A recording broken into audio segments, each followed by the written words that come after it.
ב-2007 חוקרים ערכו סקר בקרב יותר מ-180 מורים, כדי להבין אם יש להם סטריאוטיפים על תלמידים משלוש קבוצות גזע.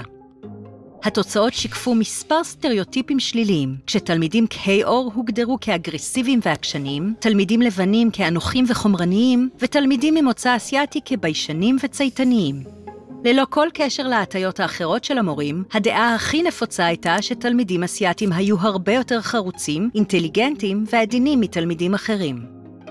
לכאורה זה אולי נראה כמו דעה חיובית, או לפחות הגדרה טובה יותר מהגדרות שליליות אחרות, אבל התייחסות לסטריאוטיפ החיובי כעובדה יכול למעשה לגרום לנזק גדול באופן מפתיע, לאנשים שהוא מתאר, לאנשים שהוא לא מתאר, ואפילו לאלה שמאמינים שזו האמת. הדימוי הזה של אסיאטים צנועים וחרוצים מוכר היטב כסטריאוטיפ מיעוט כמודל לחיקוי. גרסאות של הסטריאוטיפ הזה הופיעו באמצע המאה ה-20 כדי לתאר סינים אמריקאים.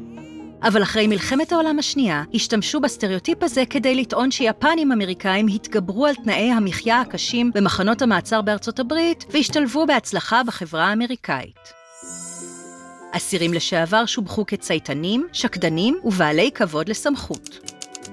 בעשורים הבאים, מיעוט כמודל לחיקוי הפך לתגית להרבה קהילות אסיאטיות אמריקאיות, אבל האמת מאחורי סיפור ההצלחה של האסיאטים האמריקאים הוא הרבה יותר מורכב.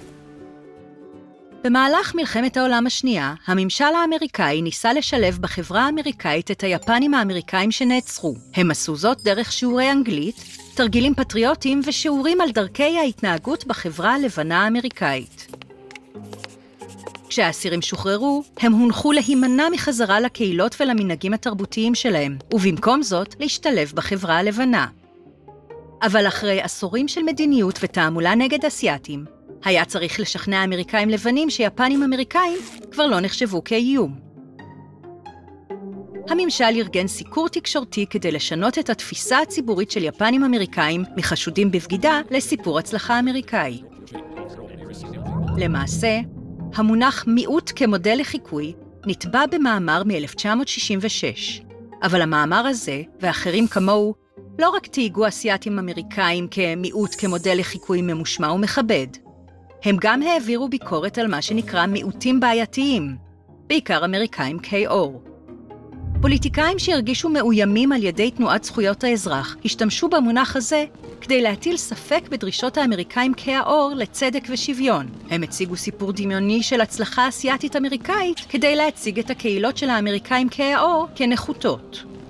השיח הזה פילג בין אסיאטים אמריקאים לאמריקאים כהי עור. הוא מחק את ההיסטוריה המשותפת של מלחמה בדיכוי ביחד עם קבוצות אחרות שהודרו חברתית, וגרם לשתי הקהילות האלו להיאבק אחת בשנייה.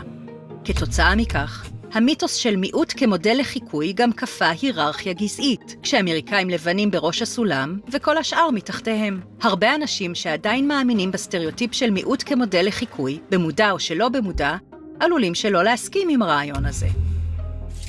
אבל השוואת החוזקות והחולשות הדמיוניות של קבוצות גזע מעניקה חשיבות ליכולת העמידה של הקבוצות האלו בסטנדרטים מסוימים, שהם סטנדרטים שנקבעו על ידי הרוב הלבן. במקרה הזה, הסטריאוטיפ מיעוט כמודל לחיקוי טוען שקבוצות מודרות חברתית שחבריה הם צייתנים, עדינים ומכבדים את הסמכות הלבנה ראויות לסובלנות, בעוד שקבוצות שמנסות לשנות את המצב הקיים לא ראויות לכך. הסטריאוטיפ הזה גם משפיע באופן שלילי על האנשים האסיאטים שאותם הוא מתאר. לפי תופעה פסיכולוגית שידועה בשם איום הסטריאוטיפ, לעתים קרובות חברים בקבוצה מעניקים משקל רב לפעולות האישיות שלהם כדי להימנע מהגברת סטריאוטיפים שליליים על הקבוצה.